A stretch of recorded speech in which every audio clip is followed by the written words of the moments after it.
you had some homelessness, you've had some bad mental health stories in the past, and last week you bought an airplane. I mean, it's chalk and cheese. You're running a 7-figure company, you're married, and you've got a brilliant podcast going that the whole world knows you, mate. So I want to talk to you about mindset. I want to talk to you about those things, mate. So let's dive back into Sean Clarke a little bit.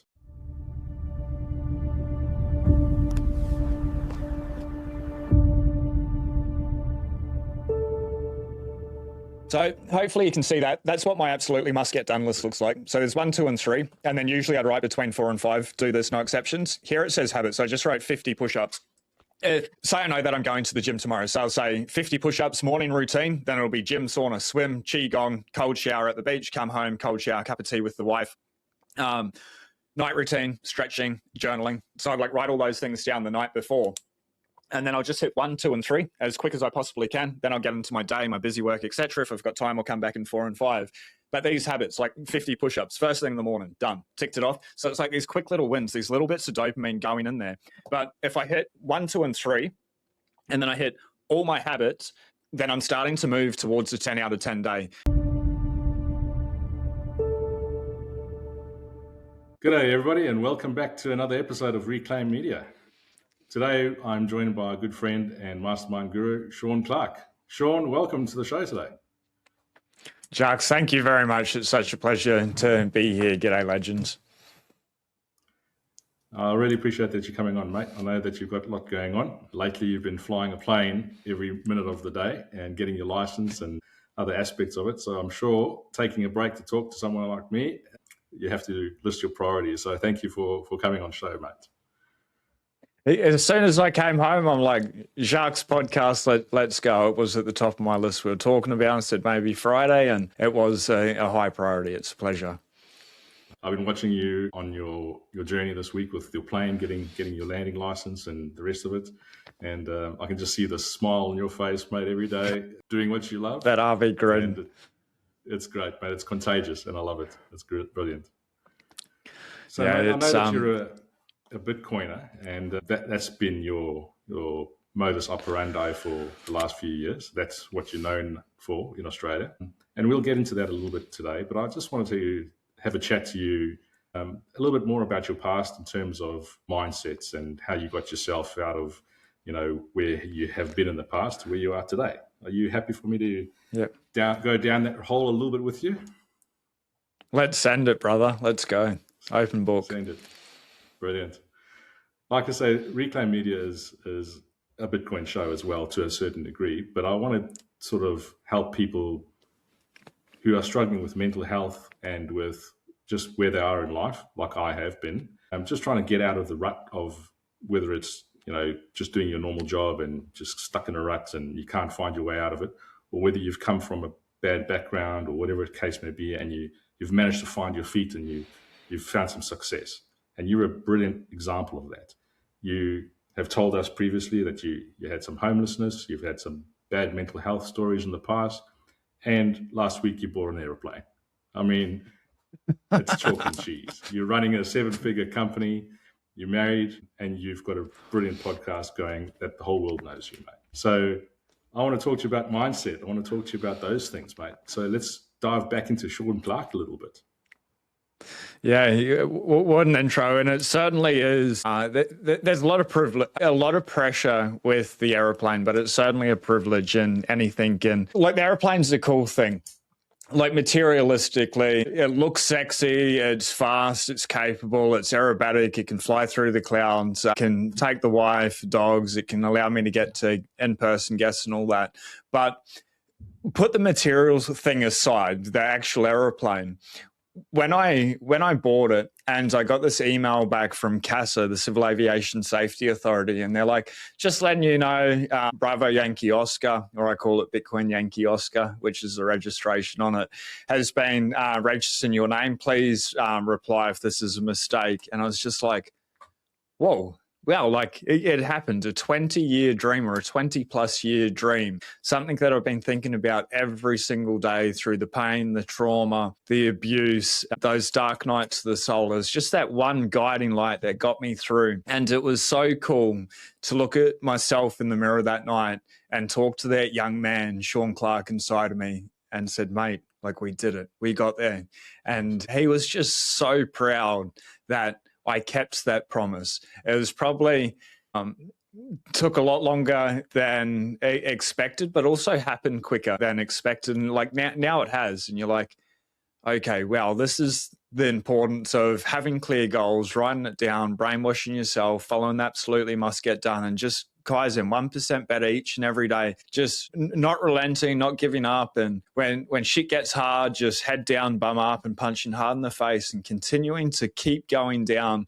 Like, even with YouTube, my wife's like, there's no money in YouTube, etc. I'm like, we come from different backgrounds, different experience. And like, I know what I know, and I understand that you don't see this. And so there's like a lot of conflicts with everything. And I just never gave up. I was just absolutely relentless. And we were sitting upstairs before and got a email from someone that's just joined the mastermind. And my wife read it and just started crying. And I'm like looking at her and just waiting for her to be able to speak. She's like, I am so proud of you. Like, you did all this by yourself, even when I wouldn't support you or anything with it. And I'm like, yeah, like I know that, but I could see that it would eventually play out. And there's like a lot of like failing forward, and I failed more times than I've succeeded, but it's just like never giving up, always moving forward to that life that I dream of. Like, if we only get one life, why not at least attempt to follow your dreams? I don't like the word try. Like Yoda says, do or do not. There is no try. But I wanted to persist as much as possible until I had nothing left. And then you have those moments, you're like, oh, that paid off. It happened. Now I need to dream bigger. Yeah. Well, mate, we were all watching the journey, and we're loving seeing how it's unfolding. And some of us have only known you for a short period of time. We've followed you online for a while, but we've only known you personally for a short period of time. So it's really great to see how this all comes on. But I want to dig into a little bit of the mindset and a little bit of the mental health and the battle that you had with yourself over the years, which is now showing the fruits of your labor. Because there are many people out there, myself included, that have battled or still going through things that are tough. We're not all successful, or we're not all in a situation where we want to be and we want to get there. And I want to talk to those kind of people, and I want to show them that there are people like you that went through the same thing. And that, with masterminds and with coaching and with support from other people who are on the same journey, anything's possible. We just need to step out and do it. And you're a great example, and that's why I wanted to have a chat to you. So I wanted to just dig in a bit on the mindset a little bit, mate, and where you were in the darkest place where you decided, no, something has to change. So obviously there's some details you don't need to get into, but where were you when you, at what age, what stage of your life were you when you said, this has to change? And what was the first thing that you did to say, I'm moving forward? Yeah. So it was somewhere between like 11 and 12 years ago, just over 11 years ago. And I had a $300 Ford Fiesta that my mate was taking to the dump a couple of years before, 2 years before, or something like that. And he's like, the dump's going to give me $350. Do you want it for $300? I'm like, yep, I'll buy it off you. So I bought that car, and then, I was working and stuff at the time, blah, blah, blah. I was just driving that around, just working out at sea. And it's just a little runabout. But then sort of everything, I went through that dark night of the soul, and everything fell apart. I sort of just went really inside myself, and there was that itty bitty shitty committee, and I was having a pity party every single day within my own mind, and everything fell apart. I ended up having one box of books in the back of the car and a box of clothes, and that's everything that I had to my name. And I was driving back up to go work back out at Daydream in Hayman Island. I was the location manager of these underwater jet skis. And I was just like, I've been doing this for so long and nothing's changing. It's just sort of the same stuff. An amazing job taking people for guided underwater jet ski tours, etc. It's incredible. But it's just at a bad place. So I decided to sort my shit out. I was homeless. I ended up spending 3.5 months in a tent. The tent, like granted, was pretty cool. It was a hammock tent strung out in a field between 3 trees. And I just spent sort of 2 weeks getting my shit together. Had a bone broth on the fire going for 10 days solid, and just really started to pick up the pieces, get very clear, a lot of journaling. And I wouldn't say meditating, but, you'd take the rain cover off and then there's just a mosquito net over it. So I'd just lay there till 2, 4 in the morning, just watching the galaxy, the Milky Way go past, and really getting to know myself and sorting through, that itty bitty shitty committee, all those barbs, I guess, all the pain, all the trauma, and consciously trying to unpack them and work through them so that I was consciously aware of them. It wasn't like, oh, I thought about all this trauma that happened to me as a kid, everything's good now. It actually got worse and worse and worse, and you're like right in that muck. And that journey went on for quite a while. Ended up getting a job labouring on that farm, set it up as just basically an empty field, put in a 2-acre market garden and tilled most of that 2 acres with a pick and shovel and putting in all the swales, everything like that. There's like this red dirt is very, what's the word? Like very like nutritious. It's not the right word. Anyway. Like great for growing stuff. Yeah, but it's like really, really heavy. And like when it'd get wet and stuff, it was just like red clay. And there's one day when it was just pissing down rain. I think we must have got half a meter over that week. It was just bucketing nonstop. And I was trying to divert the rain and stuff and like slipping and sliding. And I couldn't walk after that day. I just like pushed so hard, but I just went to war with myself. And the next day I'd go to war with myself physically over and over and over again to be able to get on top of that shitty thinking and to be able to push through and then start to transform my body. And I think, the mind-body relationship, they have a great partnership. If you're pushing one, the other one will get sharper. If you let your body go, then your mind usually goes at the same time. At least that's my belief. So I just was absolutely relentless. And then I just started being like, all right, like I've always been a nerd. Like I read a lot of books, read at least 52 books a year, at least. Like I'm probably up to, 25 this year. And that's pretty. We're about halfway through, and maybe a little bit higher.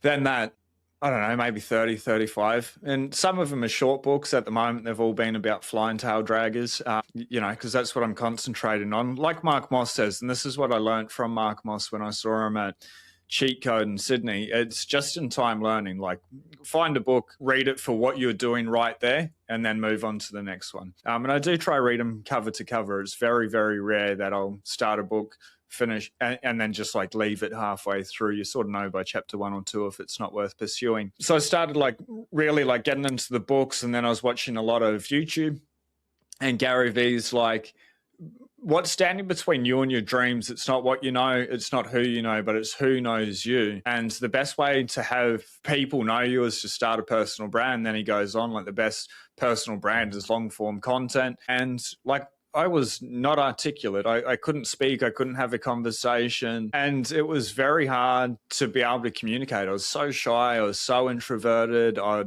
was still and and get a little bit caught up. We cancelled the first intro for this and we did it again. It's interesting being on the other side. But I was so scared of that, to just have a conversation, not be prepared, not know what was going on, and just talk off the cuff. So I was like, all right, I'm going to start a YouTube channel. And I just didn't know what to talk about. I started getting into like really looking after my body.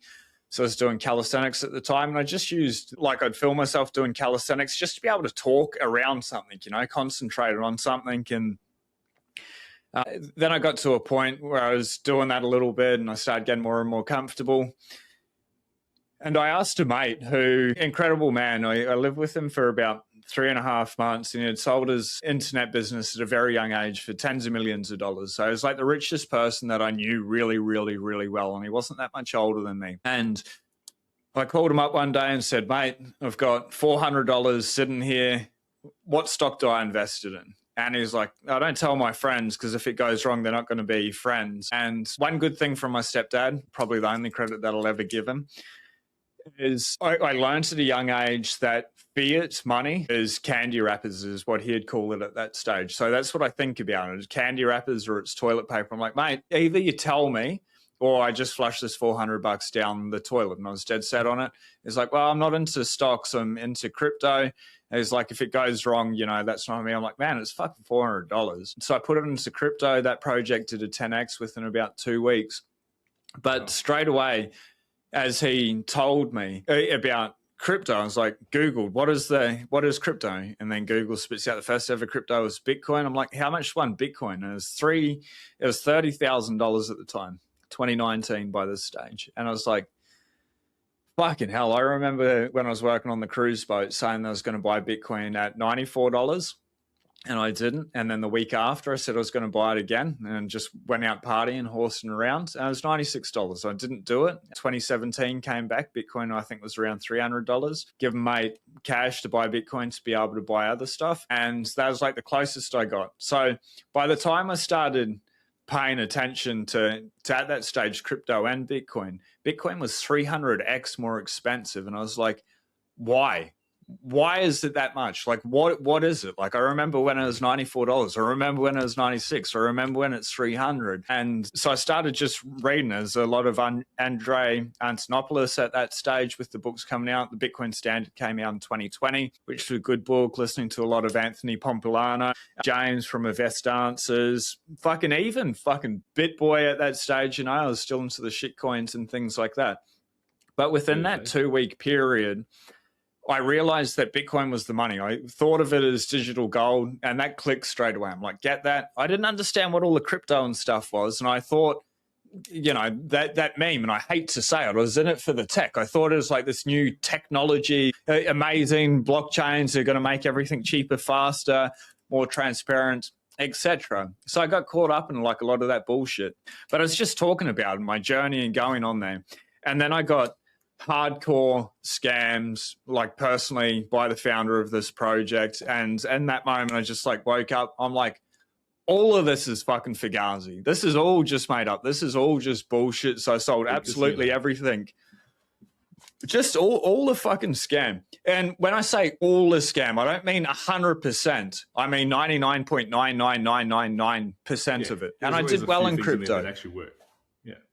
Absolutely. And they get in, but it's just marketing, propaganda. They've got all these marketing budgets where sort of Bitcoin doesn't. But I just had that moment. I was like, fuck this. Like, even though I did well out of crypto, put it all into Bitcoin, and I'm like, it's just Bitcoin only. And now people mention the word crypto to me, and I'm like, oh, like, fucking stop talking to me. You're a shitcoiner, because I don't want that. It's distorted thinking, especially like the XRP people. If you talk to them, they are so brainwashed and their mind is not right. And they're believing all this bullshit and this garbage and stuff. I don't want to be around that. And I guess that sort of comes back to the personal development is when we can align with truth as much as possible, whether it's Bitcoin, it's don't trust, verify, it's proof of work, it's set rules, no rulers, and it's just code. Everyone can see it. Everyone can run their own node, etc. You can verify the transactions through your node is there in your own mempool instance or whatever. It's based on truth. Or when I do my morning routine and I align myself with light, like that's the source of life, that's energy, that's truth. Touching the grass is truth. I want to just pursue truth and excellence, and then when there's any distortion around the outside, I don't want that inside, because we're already being programmed from so many different angles with anything, and especially if we like these people or we respect them for one reason or another, and then they start talking about something that's a bit of a distortion, that's going to go into your subconscious. And like whatever you think, whether it's good or bad, like we are what we think about most of the time, and that's the strangest secret. That's Earl Nightingale said that. So just very specific. Pull on that string a little bit, because that's where we were going. Is like, you know, when you were sleeping under the stars, looking at the Milky Way above your head and lying under that mosquito net, what was running through your mind? What was going on with you at that stage? And you're thinking something has to change now, and because there's a couple of things that people are always worried about. Obviously, money. Money is always a big one, because you have to afford to be able to do things. But the other side of things is maybe it's an education, maybe it's a skill, maybe it's just a mindset that you don't believe in yourself, or those kind of things. And so I just wanted to see, like, what did you start thinking about? What did you start doing, like your journaling, or what were your steps that started getting your head a little bit better? Yeah. Yeah, so I guess at that stage, I was broke. I was single. My mindset was broken. It was absolutely trash. No connection to God, the spirit. For me, God, I use the acronym GOD, the great outdoors. I align myself with the sun. But at that stage, when I was sitting there and going through it, like I needed to sink down into the trauma that happened, sort of started happening when I was about 14 in my life, and sit with it and let myself know that that didn't define me. I was not a bad person, or I'm not broken. There's like this deep poison within myself, and like those are other people's issues, and they're fucked up in their own minds, and they've come and they've done things to me and fucked up my life, but they're no longer around. And it's been like years and years and years. So I need a change. And unless I change, my world's not going to change. And like I was saying, for the last 20 plus years, I've had that dream of owning my own aeroplane and just flying. And I was like,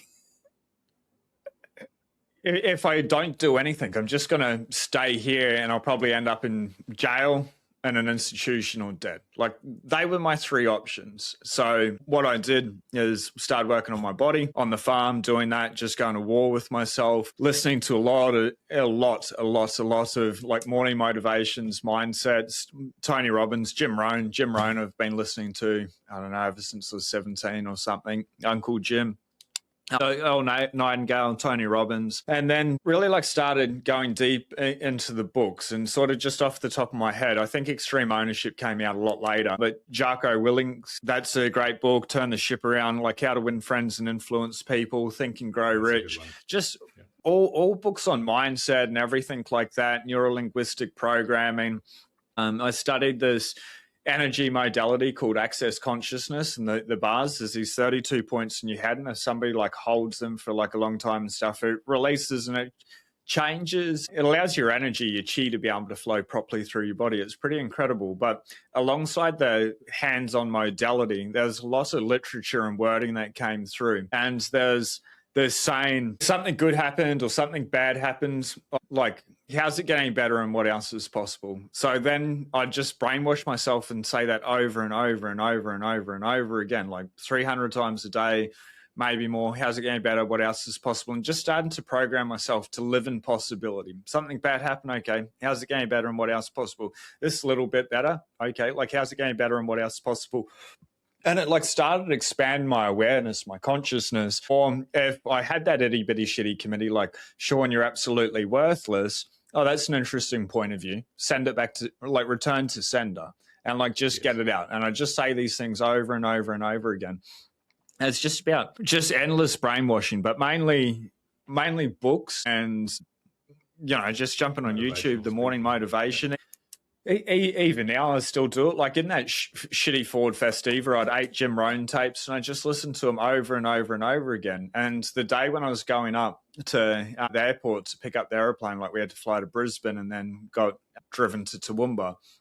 But on my way up to the first airport to catch that flight, I open YouTube, it already serves me a morning motivation. I don't need to type it in. And there's fucking Jim Rohn's there. And I was like, my God, Uncle Jim, like full circle. But it's like still doing these things. And my life is certainly achieved my dream, that longest dream, and everything's pretty amazing. But it's always pursuing not more in the sense of like more stuff, but more in excellence, to like be a better person, to be a better partner, to be a better teacher, to be a better mentor, to be a better friend, to be a better husband, to be a better dog dad, etc. And just to be as open and as honest and as grounded as possible, and to continue to, stay humble, stack sats as much as possible. And I guess that's long and the short of it, brother. Yeah. Well, I think you're doing the great. And like you mentioned, that 1% all the time, Kaizen, which is from Toyota. Toyota is doing that 1% every day. So you've obviously implemented that into your life. So you've been doing that for quite some time now, and the benefits are paying off, obviously. But you've mentioned something else a couple of times on other pods and during our other conversations, that journaling has been something that you've done from a young age and has been a huge benefit to you. Now, I know you mentioned to us as well on the mastermind, what doesn't get written down doesn't get done. And that's very true as well. But in terms of the journaling, what benefit does that bring to you? And what do you put down in your journals? Is this just personally just for you to check on? Or is it reminders? Is it a diary? Is it like, what are you writing in there? And this is for the audience, the people that are trying to change their lives. What are you writing in there so that is moving you forward every day? Yeah. So I'm the biggest fan of Legami notebooks. I don't know what it is about them, of superstition, but they just seem to make money, each of them. But anyway, what I do is I get a blank piece of paper, and on this side, I'll just brain dump everything that's happened today. So this morning I went flying. We had a couple of bounces on the wheeler landings, etc. Then we shot over. Somewhere else had some really incredible 3-pointers. A flight instructor mate came in, and then we went up, did steep turns, etc. Right down that we had a podcast where I went right, where I went wrong. The ums and the ahs, having to restart the podcast, the intro, write that down. So like anything in my brain, just brain dump it, get it out there, because we can only hold sort of 5 to 7 main thoughts at a time in our mind. So I want to be able to get it all out. And writing is higher order thinking. There is something unique to humans, pen to paper, not fucking thumbs to text on your phone or whatever. Maybe that works for some people. But the act of pen to paper, it lights up your neurons in a very different way, and it creates different neural pathways and taps into a different area in your brain. And the longer you can go through, you can get higher clarity, deeper thinking, etc. So I'll do that. And then I'll start to just draft out everything else that I need to do that's like on my mind. So I need to get these little extension things made up for the rudder pedals so I can move the rudder pedals forward. For example, say I knew that this podcast was on, need to do like a couple of things, etc., without going into my personal life. You just don't need to know that. But I'll just like draft them all out, and then I'll stop and I'll sit there and I'll just relax and I'll think about it. And then on this side, I write, I absolutely must get done. I just write, absolutely must get done, Liz. So AMGDL. I'll write that at the top of the page. And then from that draft that's down the bottom, I'll take the number one most important thing that I can do sort of as early as possible the next day. That's going to move my life forward one. And then I'll get 2 and 3, and I'll write those down there. And then I draw a line, and then I write, absolutely must get done, no exceptions. Do this first, and then underneath I write 4 and 5. And if I do, and that's basically it. Yeah, I'll just draw it real quick, and I'll show you. Yeah. Number 1, 2, this is obviously 3. something that you teach us in the mastermind as well, but it's great for you to share this with the audience as well, and people listening who are trying to improve themselves. These are the kind of steps that you can do, is write things down and get them on paper. And like Sean says, if it's not written down, it doesn't get done. So hopefully you can see that. That's what my absolutely must get done list looks like. So there's 1, 2, and 3. And then usually I'd write between 4 and 5, do this, no exceptions. Here it says habits. So I just wrote 50 push-ups. Say I know that I'm going to the gym tomorrow. So I'll say 50 push-ups, morning routine. Then it'll be gym, sauna, swim, qigong, cold shower at the beach, come home, cold shower, cup of tea with the wife, night routine, stretching, journaling. So I'd like write all those things down the night before, and then I'll just hit 1, 2, and 3 as quick as I possibly can. Then I'll get into my day, my busy work, etc. If I've got time, I'll come back in 4 and 5. But these habits, like 50 push-ups, first thing in the morning, done, ticked it off. So it's like these quick little wins, these little bits of dopamine going in there. But if I hit 1, 2, and 3, and then I hit all my habits, then I'm starting to move towards a 10 out of 10 day. If I only get like 2 done, I can't have a 10 out of 10 day. The best I can possibly have is a 9 out of 10, because I haven't done the 3 things that are going to move my life forward. It doesn't matter point wise if I do 4 and 5, but if I do 4 and 5, hit all my healthy habits, get everything done, like it's certainly going to be a 10 out of 10 day. And I just gamify absolutely everything. At nighttime, one of the last things I do is stretch. And if I don't stretch, then I'd lose half a point. for example, because I think that's the most important thing to do right before bed. So even if it was looking like a 10 out of 10 day, but I couldn't be bothered to stretch, touch the floor, etc., 9.5 day. And I want to have as many days close to 10 as possible for it. Like yesterday was a 9, the day before was a 9, the other day was, I think, an 8, and I think it's maybe a 9 or whatever. But just like playing with these, it's been a pretty fucking cool week. Yeah. Or, you know, if things don't go wrong, I write down the habits that I want to be able to hit tomorrow. If I don't do all of them, if I only do half of them or whatever, it's only going to be a 5 or a 6. And then I know that I need to get back on track. And then what this last box is for is just during the day when, like, I need to remember this task and I need to do this task. Yes.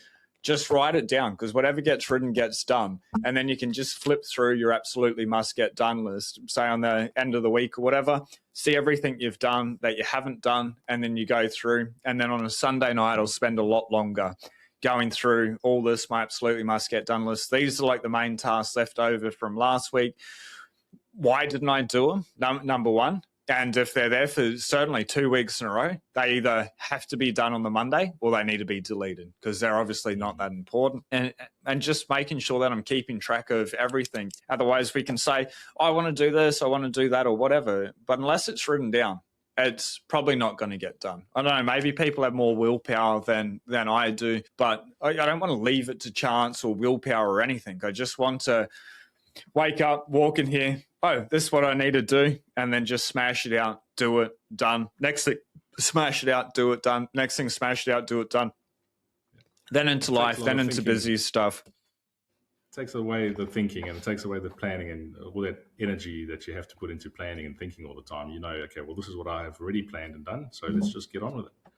So I know one of the things that you mentioned to me during our interview for the Mastermind was the push-ups. And since that day, I've done push-ups every morning. I'm still only Let's go. But at that same time, I started testosterone treatment, as you know. Nice. So since then, yeah, I'm still only at 30 push-ups, but I've added in squats and some crunches and stuff as well. So I do that every day now since that day, and it's been a huge improvement. Just every day, just doing what you said. And I've never been the person who wants to exercise in the morning, but yeah, I've been doing it and I've been feeling good about it. So thank you. No, awesome. And you said you're feeling good. How are you feeling good? Mentally, emotionally, physically, or? It's a little bit of everything. Like physically, I've had a lot of issues over the years, and I've always been a bit of a chubby guy, but I've got fatty liver disease as well. So a lot of things play into it.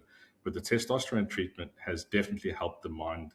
So there's still a bit of brain fog, and there's still some issues there, but the fog has lifted in terms of mental health, and just I really struggled for a while to just have some clarity and to structure a sentence properly, or to battle with anxiety, things like that. And the testosterone lifting that back to normal levels, it started to clear all that brain fog. And the mental health has come right, the ability, the confidence is coming back. And that's weird for a sales guy. I've been a sales guy for over 20 years. But you learn to put a mask on. Like you put a mask on, you go and do certain things, and then you take the mask off. But the testosterone being so low, I just lost motivation. I lost all that. And that's what is actually improved now. So nice. That with the exercise, obviously, you're always trying to do. I did CrossFit for a while. And unfortunately, it didn't work too well for me because I had all this testosterone problem. So all these little things that you mentioned, get up, do some exercise, eat healthy, all these kind of things make a difference. So yeah, I always encourage people, if there's anything out that if you're over 35, roughly, and you are demotivated in a bad place, it may not always just be mental health related. It may be hormones. And women talk about that all the time. We all know that women go through these stages. But when it comes to men, we don't want to talk about this kind of stuff. And I've said, fuck that, I'm talking about this. I'm just a normal guy, 45 years old. I've probably been going through this for 10 years, but I feel so much better now than I did 10 years ago. So go get tested, guys. If you feel bad, go and get tested. Check your hormone level, your testosterone levels. And if they're not right, get some treatment. Yeah, worked for me. Yeah, absolutely. And it's like there's also that saying, I'm probably going to butcher it a little bit, but whatever gets measured gets refined. And so check these, check what's in your blood, get a full body scan, and just get the numbers. And then you've got the information, the data to be able to make an informed decision from then. Yeah, I really love that saying, like, it's not weak to speak. Men in particular, in general, stay so reserved and so quiet and sort of hold everything in, the weight of the world on your shoulders. And then you have a conversation like, fuck, you're going through hard times. I've been through fucking many hard times, and then you build a little bit of rapport, you go back up, and then afterwards everyone's feeling a little bit better. You got that oxytocin in there. That's it. That love chemical. And it's... And that's exactly what I'm trying to teach people and show people, mate, is that you've gone through this as well. We all go through this. It's just sometimes you need to find somebody to talk to about it. There's this book, I think it's called Dose, D-O-S-E. So it talks about the four main chemicals, dopamine, oxytocin, serotonin, and endorphins. Epic book for everyone. I'd highly recommend it. But yeah, like if you can hack into those chemicals or like boost them up and stuff and like feed them to them, it's like serotonin, the sleepy, what cortisol. So to be able to counteract cortisol, like you want dopamine or epinephrine or I'm going to butcher the word. Everyone will know what I'm saying, or you can read the books. But like physical exercise and things like that can like start to flush out the body and help these things. Like find out where you're low or where you've got too much stress or whatever, and then what chemical is it, or what can I do? What habit can I add to my stack to be able to change that? I think that's great advice. Dose, D-O-S-E, guys, go out and look for it, and I'll have a look into it too. I think that's a great one to start with.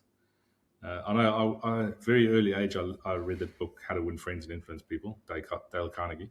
I've still got a copy of it somewhere here, and I read that every few years, and then I'm adding more and more of those books as I go. I've read quite a lot, but I read more history and those kind of things nowadays. But once you start getting your mind right, all these other things start improving anyway. So, all right. Yeah.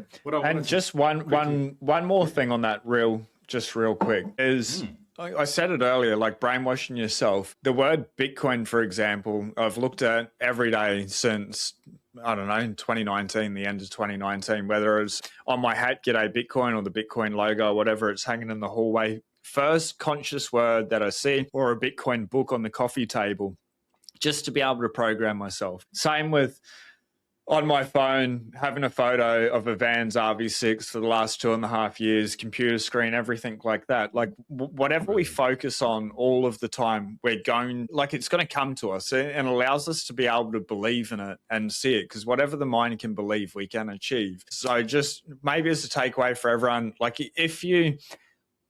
if your heart desires something, brainwash yourself each and every single day so that it just becomes automatic, and you're seeding yourself to be able to get there, because the world's going to bombard us with everything the moment we step outside of the moment we pick our phone up. So like the quicker we can do that and implant those thoughts, especially when we're between that like dream and awake stage and we're starting to come into normal reality, that's the most powerful time for whatever thoughts you want to implant.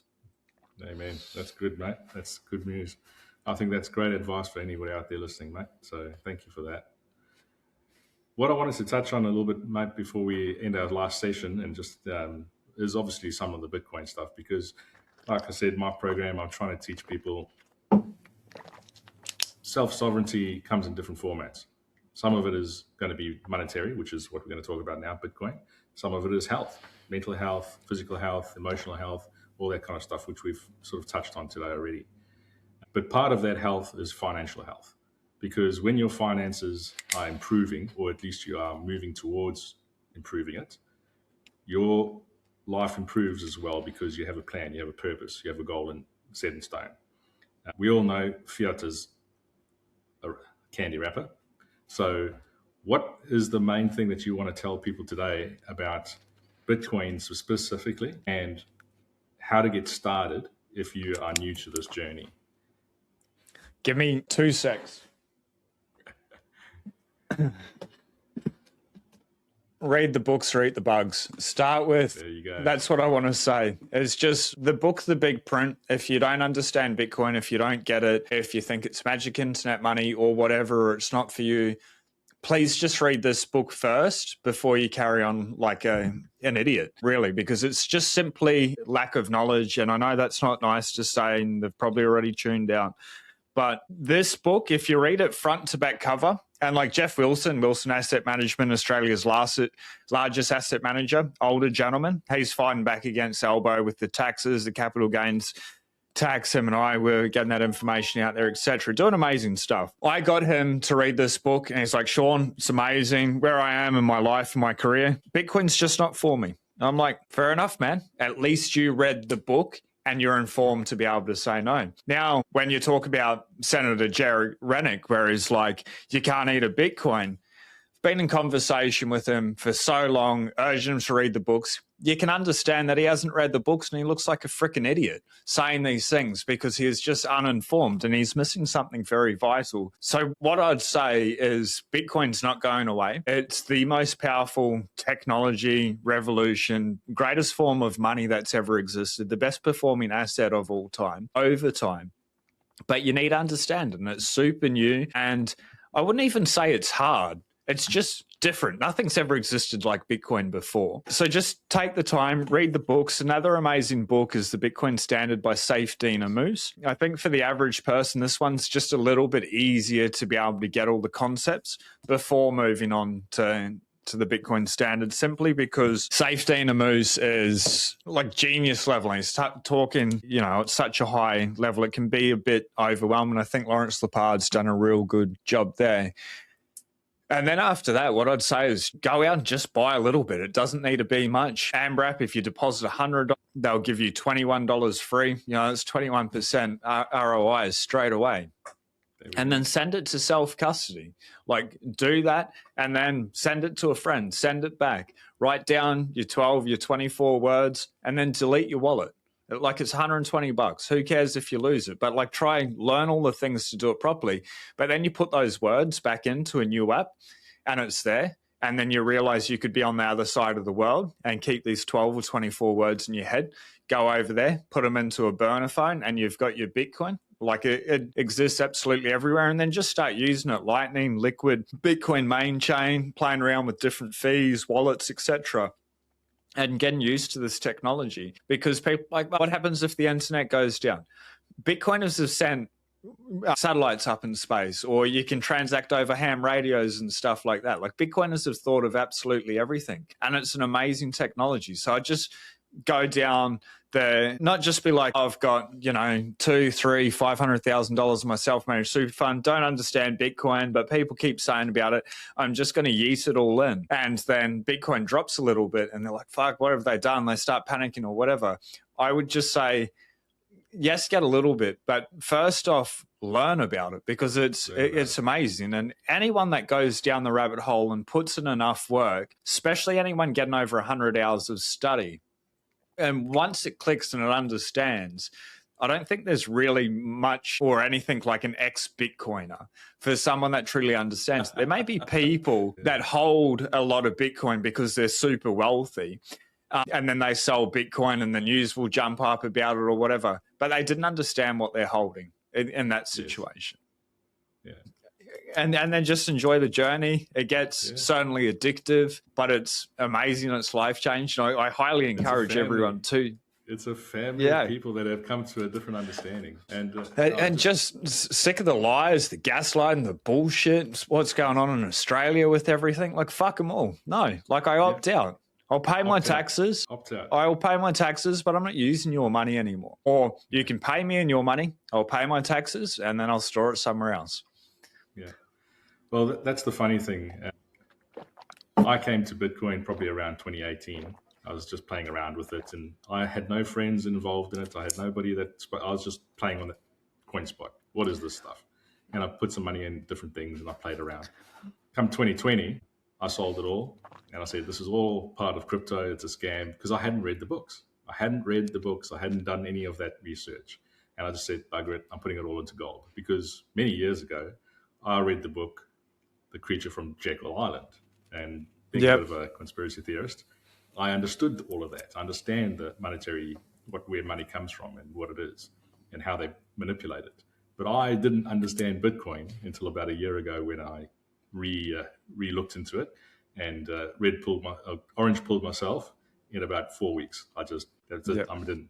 And within 3 weeks, I was on the phone to the Bitcoin way and got a node, the whole tube within a month. So I understand the journey. It's an amazing journey, and I thank you for sharing that with the people and learning how to get started. How to get started? Just read the books, invest, even if it's $100 or $50. Just start somewhere. Yep. One thing I'd like to say is g'daybitcoin.com, my website. I haven't updated it for a little while, but there's like a list of books to be able to read, information on self-managed super funds, exchanges to be able to DCA or to be able to buy huge amounts, to be able to get in contact with the Bitcoin way, how to be able to learn, to be able to secure it, whatever. I've just put everything that I found helpful. And if anyone is a little bit lost, go there or ask Jarks in the comments, etc. It's not hard. None of it is hard. It just takes proof of work, a little bit of effort, and not getting caught up in the shiny, shitty things or the marketing campaigns or the programming or the gaslighting or whatever. Just trying to find that source of truth. And by reading books like The Bitcoin Standard or The Big Print, that's really like an amazing place to be able to start, I think. But the book's not going to read itself. People need to do it. But if you're really engaged, go there, reach out or whatever, because it's not going to happen overnight. And Bitcoin's not about getting rich quick. Like, it'll feel like it takes forever, and then you'll look back 5, 10, 15 years or whatever, and you're like, holy shit, that was the best thing that I ever did in my life. But it's everything else that changes and who you become in that process when you're... Money touches everything, man. Like in our whole life, money is like a very big foundation. And if the money is fiat, which means by decree, if it's based on lies, weapons of mass destruction, industrial military complex, gaslighting, inflating people's savings away, endless government printing, etc., we can't be the best version of ourselves that we can be. On Bitcoin, 100% you can. Yeah. And I'd also extend that to physical gold. Yeah. Well, that's what I'm finding. The more you study into Bitcoin and the more you learn about the people, the more you realize that everybody's just looking for the next source of truth or a deeper source of truth, because Bitcoin just reveals that there is a truth. There is a standard that doesn't have to be inflated or whatever based on lies. So everybody's digging into finding another source of truth, whether that's in health or well-being or whatever the case may be. And Bitcoin keeps pushing you to doing that little bit 1% better all the time. Yeah. Well, I'm sure you've noticed it, but like even just going down the Bitcoin path, like I did carnivore strict for 2 years. And it was 2 weeks ago, I met with a health expert and then just said, like, I've been doing the carnivore, feel absolutely amazing, but my wife doesn't eat red meat. So I'd like to expand out. I think fucking everything else is poison. Like, what can I actually eat and bring in? So like we've brought in a couple of little things, but just like always trying and tweaking to be a little bit better. I actually feel the best when I just eat steak, cooked in fat, and that's all I want to eat, maybe a bit of eggs. And she's like, what do you snack on? I was like, I don't really snack, but if I do, I'll get some like camembert or brie cheese and maybe a couple of like semi-dried tomatoes and eat that. And she's like, that's not really a snack. I'm like, yeah, the semi-dried tomatoes aren't carnivore. Steak strips, so she's like, snack. Yeah, she's like, last year my wife made me cook me 2 steaks and put birthday candles in it for my birthday as a steak cake, which was pretty cool. But like I was so relentless. But you need to get into biltong, mate. Biltong. I fucking love biltong, man. Yeah, you just can't eat enough of it. No, it's so good. You can get some good stuff from the IGA here. That's some nice biltong. But there's a South African shop in Brisbane. Oh man. And they're biltong. I'll go there and I'll come back with a couple of kilos. Yeah. But I try not to buy too much at once because I can't stop eating it. Like you just keep eating. It's good. Anyway, what I was getting at is that prefer steak and stuff, but I want to be a better husband. I want to be a better partner. And part of that is sitting down and sharing meals and stuff. So I went and talked to an expert to be able to do it. And shout out to Matt and Bobby's daughter, who that's how I came across their daughter, and sat down with her, had a consultation and stuff. And it's just made it easier, you know. So I've had a couple of meals which I would have classified as cheat meals because they weren't steak, with my wife, and it's absolutely lovely, you know, to be able to sit down and enjoy a meal together. Yeah. Well, Matt, you have to explore these different things in a marriage and in a relationship, and it's good on you for changing things up a little bit, because sometimes you do get stuck in your own little world. So that's awesome, man. That's awesome. I did carnivore for 4 months 3 years ago, and it changed my life. Then for whatever stupid reason, I stopped. I put all the weight back on, and now it won't work for me. It's just, no matter what I do, it's just, yeah. So, I think you really need to get past that 3-month mark. But also, I'm aware that carnivore isn't for everyone. It's what I thrive on for sure. But yeah, I found those first 3 months, you really need to push through. Yeah. Well, Sean, thanks for joining us today, mate. I wanted to just congratulate you on the plane, mate, and on just, you know, good day Bitcoin, where you've come from, and the Satoshi Mastermind, you know, now. So I just wanted to touch on that lastly and let you have the floor again, mate. But this is obviously your first Satoshi Mastermind that you're hosting. I'm one of those guys that you've put on board. A small group of people that you're teaching some of these skills and imparting some of your knowledge on. So I just want to give you the floor, mate, and you just tell people a little bit about G'day Bitcoin, Satoshi Mastermind, and take us home. Yeah, no, I appreciate. Thank you for having me on. It's so interesting being on the other side of the microphone. I have done a handful of them, but it's certainly a new skill set. So I appreciate the challenge and restarting that intro. There is only one spot left, the Satoshi Mastermind, TSM. If you want to reach out, if it's not full, I'll put that link below. With it. But what we teach is there's 4 pillars, and then there's the mastermind, the community, opening up my network. Last session, we brought in Adam Hudson. September session, one of the most amazing people within Bitcoin and AI, but out of his own respect, and to keep it's for the insiders. But I'm more than happy if you want to hop on a call to learn about it. But we teach the habit stack to be able to refine your mindset, healthy habits, etc. AI systems and leverage, things like OpenClaw, Codex, Bitcoin, the foundation, the security, the privacy side of things, KYC free, protecting the shit out of it. And then personal branding, because everything that you want, ladies and gentlemen, it's not what you know, it's not who you know, but it's who knows you. We do live in an attention economy, and you want to be able to gain attention by being authentically yourself and connecting with that right audience to be able to provide them as much value as possible. So to leave you with the most amount of value I can. If you haven't gotten Bitcoin yet, that book, The Big Print, you may be like, oh, fuck, I can't be fucked reading a book. Nothing's going to change. If nothing changes, nothing changes. But Walker America, he narrated it, and it's on Audible. You just listen to it while you're walking around, you're driving to your bullshit job or whatever it is, to understand it. And then time in Bitcoin, you'll have the best time. It's pretty amazing. And then I just come back to that Kaizen, 1% better each and every day. Just continuous little improvements, fail forward, and fail as quick as you possibly can. And like, the more failures that you have, the quicker you're moving towards success.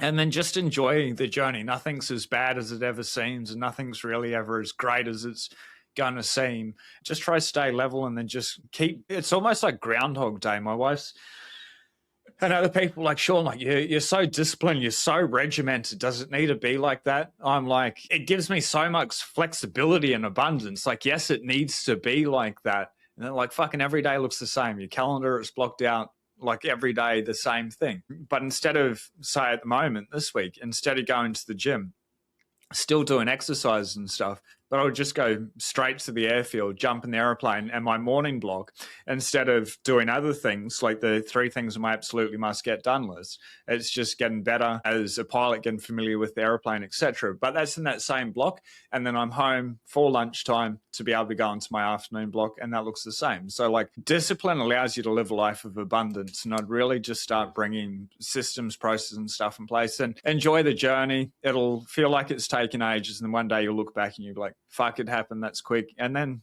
continue to dream bigger, and enjoy the ride, guys. It's pretty fucking incredible. Well, thank you very much, Sean. Thanks for coming on the show today and talking with me. I know we'll do it again sometime in the future, but Do it in person, brother. Yeah, that's it. My pleasure. Bush Bash, you coming up for Bush Bash or what? When is it? End of July, 24th of July. Definitely not. No, I've been traveling.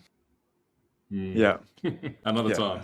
We have to go diving sometime too. So yeah, absolutely. August, September, I'll be traveling, and then hopefully I wanted to get to the one in Byron, but it's just everything's so busy. Like life moves so fast. But I guess on that note, like make the most of it, and I will certainly be at some of the bush bashes.